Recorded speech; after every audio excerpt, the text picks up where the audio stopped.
Duh asari puh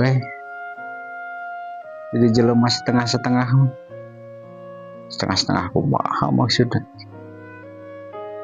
Tapi lamun aing beungharnya ku aingna aing rek meuli mobil dua ya meuli imah meuli kebon meuli sapi ku aing lalakina jeung awewena tanu awewena anakan sanu lalakina jual gitu kan. Tapi dari ibu lamun meuli sapi mah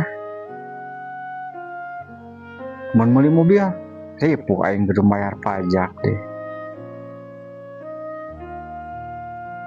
Aku mah atuh jadi serba salah di hidup teh.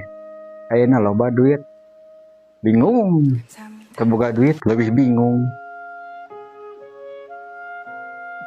Kudu kumaha nya.